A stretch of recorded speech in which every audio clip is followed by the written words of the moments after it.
Hello guys, how are you? سلام به همگی، امیدوارم که حالتون عالی باشه. من مهتابم، امروز اومدم با آموزش جمله سازی.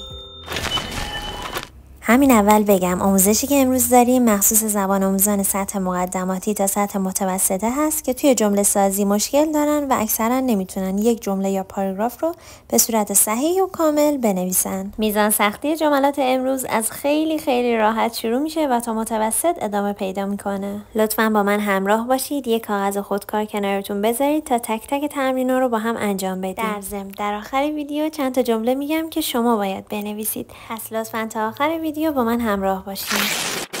اولین چیزی که باید راجع به جمله سازی بدونید اینه که یه سری ساختارهای مشابه و تکراری داره که در ابتدا شما فقط باید از اون ساختارها تقلید بکنید و بعد با خلاقیت خودتون به اون جملات شاخ و برگ بدین و اونها رو به جملات منحصر به فرد خودتون تبدیل کنید. برای شروع از رایج‌ترین ساختارها استفاده می‌کنیم مثل I like. حالا شما میتونید بعد از I like هر چیزی که دلتون میخواد بهش اضافه بکنید. به عنوان مثال I like apples. I like apples. Like به معنای دوست داشتن هست و زمانی که میگین I like apples یعنی من سیب دوست دارم. یه نکته مهم اینجا هست که خیلی از زبان آموزا حتی زبان آموزهای متوسطه و پیشرفته نمیدونن. زمانی که شما میخواین به صورت جنرال و کلی راجع به یه موضوع صحبت کنید و راجع به علایق کلیتون در اون باره بگین، حتما باید از plural form یا شکل جمع اسمتون استفاده کنید. مثل همین مثال که گفتم I like apples، نگفتم I like apple. ولی اگر در لحظه بخواین یک مورد از چند مورد رو انتخاب بکنید میتونیم به صورت تک هم به کار ببرید. حالا برای اینکه یادگیریتون بهتر بشه میخوام که شما جمله بعدی رو بسازید. به من بگیم من کلا فیل ها رو دوست دارم. چی میتونیم بگیم؟ فیل میشه elephant. چند ثانیه فکر کنید. حالا جمله رو به من بگین. Excellent. I like elephants. I like elephants.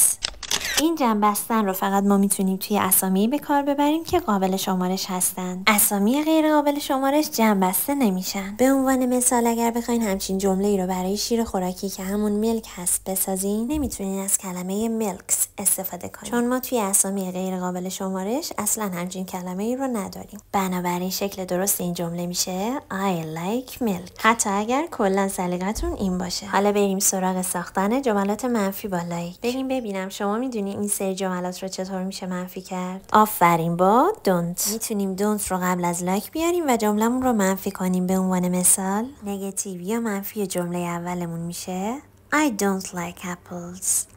I don't like apples. که اینجا هم نظر ما به صورت جنرال و کلی هست، یعنی من کلا سیب دوست ندارم. حالا شما به من بگین که من کتاب دوست ندارم. کتاب میشه book. چند ثانیه فکر کنید. Bravo. I don't like books. I don't like books. شاید براتون سوال شده باشه که پس کی از شکل مفرد کلمه استفاده میکنیم. بذارین یه مثال اونطوری براتون بزنم. به عنوان مثال شما اومدین خونه من مهمونی و من ازتون میپرسم که بین سیب و موز کدوم یکی رو دوست دارین؟ Do you like apple or banana? You say, I like the apple.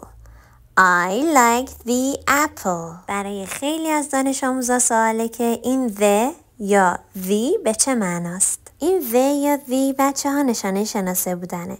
یعنی زمانی که از این استفاده میکنیم ما دقیقا میدونیم که منظور از apple کدوم سیب هست. وقتی که میگیم the apple یعنی این سیبه یا اون سیبه رو دوست دارم. اوکی؟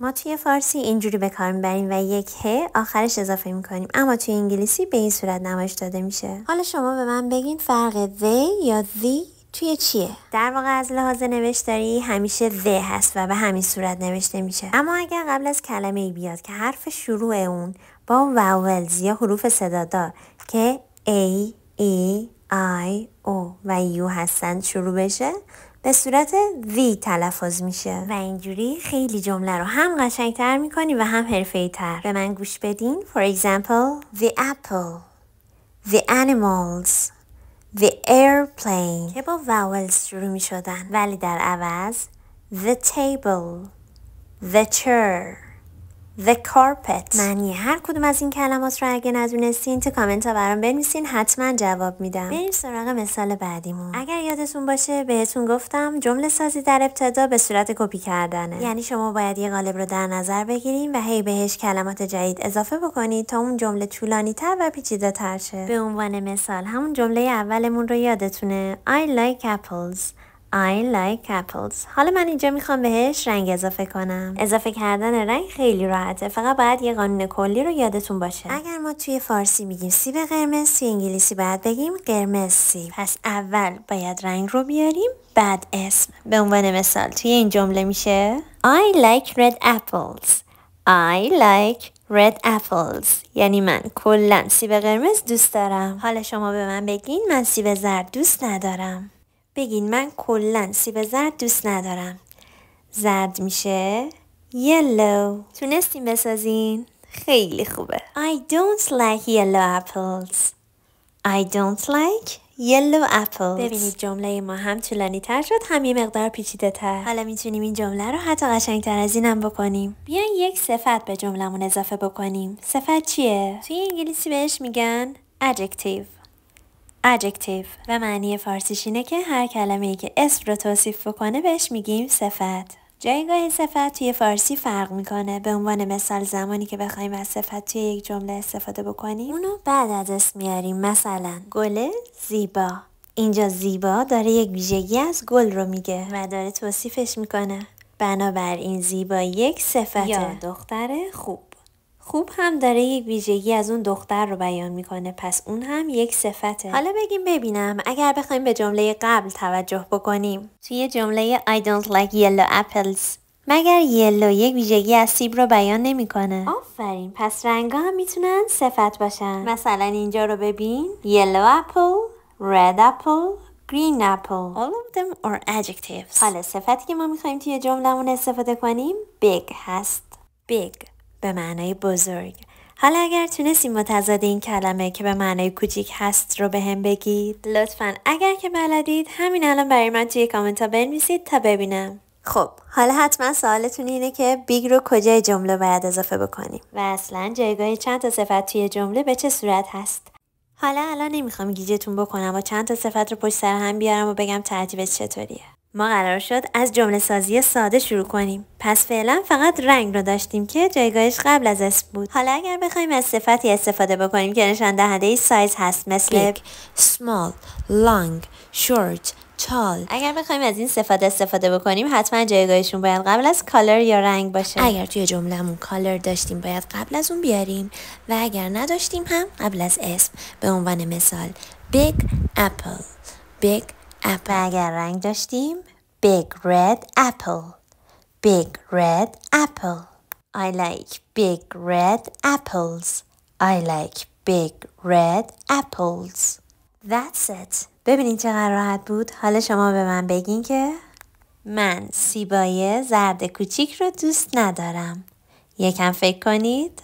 I don't like small yellow apples.